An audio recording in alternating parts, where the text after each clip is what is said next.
Isang araw, bigla na lang nawala ang ngiti nila. Tahimik silang umuwi, tahimik na umiyak, at tahimik na tinanggap na muli na namang nawala ang pangarap na matagal nilang hinihintay. At ang mas masakit, hindi lang pala ito nangyari ng isang beses, hindi 2 beses, kundi 3 heartbreaking losses. Kaya ngayong ibinalita ni Alex Gonzaga na siya ay buntis na, hindi lang simpleng congratulations ang naramdaman ng mga tao, kundi relief, parang buong internet, sabay-sabay na napabuntong hininga. Dahil matapos ang halos 6 na taon ng paghihintay, mukhang dumating na rin sa wakas ang himalang matagal nilang ipinagdarasal. Sa mundo ng social media at showbiz, kilala si Alex Gonzaga bilang isa sa pinakamaingay, pinakamakulit, at pinaka-energetic na personalidad. Kapag nakikita natin siya online, parang wala siyang problema. Laging may jokes, laging may prank, laging nagpapatawa. Pero minsan talaga, habang pinapatawa mo ang ibang tao, ikaw mismo ang tahimik na nasasaktan. At yun ang mas lalong tumama ngayon sa maraming netizens matapos niyang i-reveal ang isa sa pinaka-personal na laban ng kaniyang buhay. Noong Huwebes ng Mayo 21, isang simpleng post lang sana ang inaasahan ng marami. Pero nang mabasa nila ang caption ni Alex, biglang naging emotional ang buong social media. Dahil sa unang pagkakataon, mas naging malinaw sa publiko kung gaano kabigat ang pinagdaanan nila ni Mikey Morada sa likod ng mga kamera. Sa kaniyang post, sinabi ni Alex, "After almost 6 years of marriage and 3 heartbreaking losses, we never lost faith and continued to surrender everything to the Lord." At doon pa lang, marami na agad ang napaluha dahil hindi biro ang salitang heartbreaking losses. Hindi biro ang paulit-ulit kang umaasa, tapos paulit-ulit ding nawawalan. Hindi biro ang araw-araw mong iniisip kung kailan kaya darating ang moment na matatawag mo ng complete ang pamilya mo. At ayon pa kay Alex, habang naghahanda sila para sa IVF, biglang may dumating na hindi nila inaasahan. A natural pregnancy. Parang eksena sa pelikula. Yung tipong kapag ubos ka na emotionally. Kapag halos tanggap mo nang baka hindi pa ito ang tamang panahon, doon biglang may darating na blessing.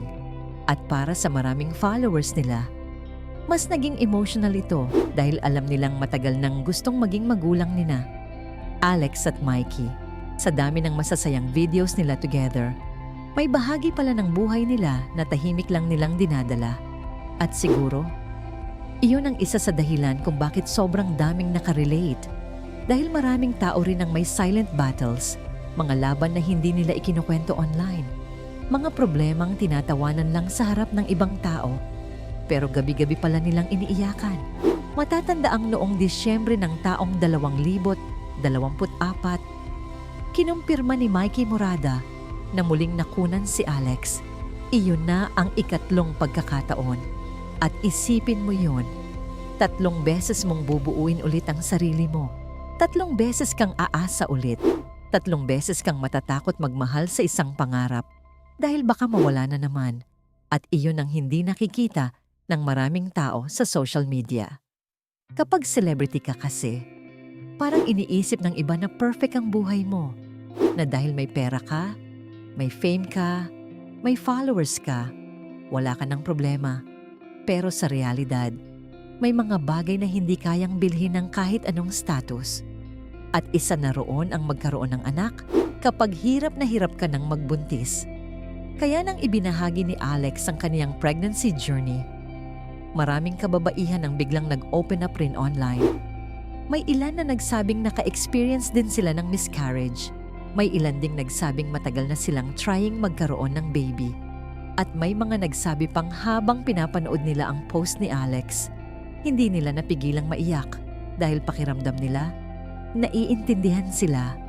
At doon mo makikita kung gaano kalakas ang impact ng isang honest na kwento. Dahil minsan, hindi mo alam na ang simpleng pag-share mo ng pain mo, nakakatulong na pala sa ibang taong pakiramdam nila mag-isa sila. Sa isang video na ibinahagi rin online, Makikitang magkasama sina Alex at Mikey habang tila overwhelmed sa nangyayari. At makikita rin sa reactions nila na parang hanggang ngayon, hindi pa rin sila makapaniwala na dumating na talaga ang blessing na matagal nilang hinihintay. Marami tuloy netizens ang nagsasabing ito raw ang isa sa pinaka-deserving celebrity pregnancies ngayon dahil alam ng publiko kung gaano sila katagal naghintay at gaano karaming beses silang nasaktan bago ito dumating. May ilan ding nagsabi na mas naging inspiring raw ang kwento ni na Alex at Mikey dahil hindi sila nagtago sa pananampalataya nila sa bawat pagkawala. Hindi raw sila nawala ng faith. At iyon ang paulit-ulit na sinasabi ngayon ng maraming supporters nila online. Na minsan, kapag pakiramdam mo wala ng pag-asa, hindi ibig sabihin noon tapos na ang kwento. Minsan, delayed lang talaga ang blessing. At minsan, mas pinapaganda muna ang timing. Sa totoo lang, hindi madaling maghintay, lalo na kung paulit-ulit kang nasasaktan. May mga taong sa unang heartbreak pa lang, sumusuko na. Pero sina Alex at Mikey, pinili nilang magpatuloy, pinili nilang maniwala ulit. At marahil, iyon ang dahilan kung bakit mas maraming tao ang naging emotionally invested sa kanilang journey. Dahil hindi lang ito celebrity news, hindi lang ito simpleng buntis si Alex Gonzaga. Isa itong kwento ng resilience, kwento ng pagbangon, kwento ng dalawang taong ilang beses nang nadurog pero piniling magmahal at umasa ulit. At habang patuloy na bumubuhos ang congratulations online, marami rin ang patuloy na nagdadasal para sa safe at healthy pregnancy ni Alex. Dahil matapos ang lahat ng pinagdaanan nila, pakiramdam ng maraming tao, deserve nilang maranasan ang happiness na ito. At siguro, iyon ang pinakamagandang parte ng kwentong ito, na sa gitna ng toxic issues, intriga, at negativity online, may isang balita na nagpaalala sa mga tao tungkol sa hope, na hindi porket matagal, ibig sabihin imposible na hindi porket ilang beses kang natalo, ibig sabihin hindi ka na mananalo. At minsan, kapag akala mong wala nang natitira, doon pa lang pala paparating ang biggest blessing mo. Ngayon, habang excited na ang milyon-milyong followers ni na Alex at Mikey para sa susunod na chapter ng kanilang buhay, isa lang ang hiling ng lahat, na matapos ang lahat ng iyak, paghihintay at heartbreak.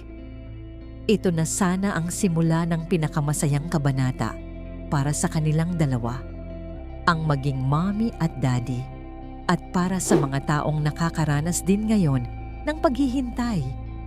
Mga taong tahimik na umiiyak, mga taong pakiramdam nila hindi na sila naririnig. Baka ang kwento ni na Alex at Mikey ang magsilbing paalala na may mga dasal talagang matagal sagutin, pero hindi kailanman nakakalimutan.